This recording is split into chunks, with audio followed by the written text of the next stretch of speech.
Choisis la vie. Savoir se protéger.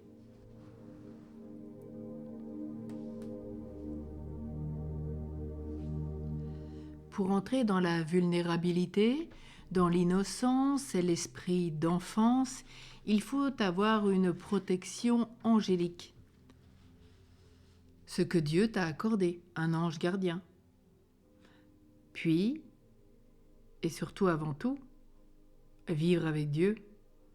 Avoir touché l'action de la providence. Dieu ne peut pas agir contre ta volonté. Si tu le refuses, il te respectera et il t'aimera toujours. Il devient puissant en puissance d'amour seulement chez celui qui apprend à tout faire avec lui et dans son temps, car le rythme de Dieu n'est pas le nôtre. La force de l'enfant vient de la confiance totale qu'il accorde à son père et à sa mère. Regarde Jésus, entre Marie et Joseph, une confiance totale. Thérèse de Lisieux nous rappelait aussi combien le petit n'a pas conscience des cailloux que son père a retirés de sa route pour lui éviter de trébucher. Et c'est bien ce qu'elle nous disait. Elle dit, moi, le Père éternel m'a ôté les pierres du chemin pour que je ne tombe pas. J'ai l'âme d'une prostituée. Mais il dit à Marie-Madeleine, il ne lui a pas ôté les pierres, il lui a laissé. Parce qu'il fallait que l'on voie le témoin de la résurrection. De même, nous aussi, nous ignorons tout ce que Dieu a éloigné de notre chemin pour nous préserver des chutes. En tant qu'enfant de Dieu, eh bien toi aussi tu as des parents divins, ton père aux entrailles de mère. Tu as ton père et ta mère spirituelle, la Vierge Marie et Saint Joseph qui vont te protéger. Tu as la divine providence de Dieu. La première forme donc de protection se vit en Dieu. Puis il t'a même donné son ange gardien pour toi, pour te garder sur tous tes chemins. Un témoignage nous dit qu'un homme se trouvait à l'arrière d'une voiture sur une autoroute américaine. Soudain, il se baissa pour ramasser un objet tombé au sol. Au même instant, une balle traversa son pare-brise arrière.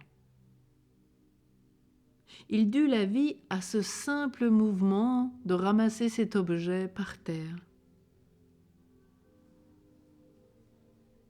Alors il se posa la question, pourquoi me suis-je penché à ce moment-là ?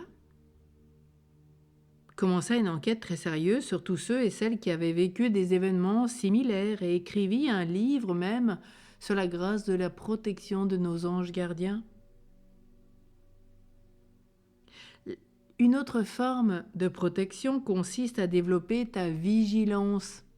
Le Seigneur te dit bien de veiller et prier en tout temps.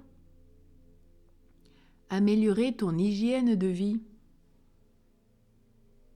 Si tu ne respectes pas la distance obligatoire entre deux véhicules et celui qui te précède et le tien, si tu continues à fumer beaucoup, à manger mal, si tu fais des abus de jour comme de nuit, la Providence aura bien du mal à te préserver. Il y a une façon aussi de te protéger, c'est de savoir dire non, ne pas être corvéable à merci, de différer certaines réponses pour avoir bien le temps d'y réfléchir, de te respecter dans tes besoins et ton intégrité. Toi qui renais en Dieu, tu as besoin de tes parents divins qui viennent te guider, t'orienter. Mais bien sûr, et toi, le ciel t'aidera. Il te faut bien cette hygiène de vie, des comportements adaptés. Il te faudra te poser quelques limites, que ce soit dans ton travail, pour éviter ce burn-out. Voire aujourd'hui, certains vivent des bore-out. Il te faudra un rythme nouveau en Dieu. Pense à des récréations où tu te recrées en Dieu un instant et remercie ton Dieu de t'ôter les pierres du chemin. Remercie Joseph et Marie qui t'accompagnent, tes parents spirituels sur ce chemin de la grâce, et remercie tes parents de chair qui t'ont peut-être épargné beaucoup d'épreuves.